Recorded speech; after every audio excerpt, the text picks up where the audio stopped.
Hello, in this video I want to show you how to install Firefox browser on your TCL 10 Tab S. So in order to do this, we'll need to open our Google Play Store and from here begin a search for an app. Enter Firefox.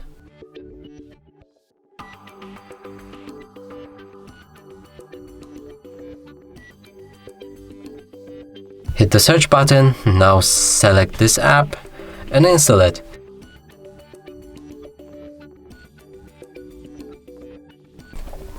After installation process is complete, we'll be able to open this app and from here customize it. So you can choose a theme, pick your toolbar placement, select always on privacy settings, sign up to synchronize Firefox between other devices, read the privacy notice, and after all is done, click on start browsing. And from here you'll be able to select any website.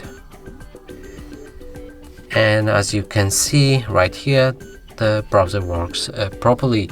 And that's it for this video. Hope you like it. Please consider subscribing to our channel, leave a like and a comment below.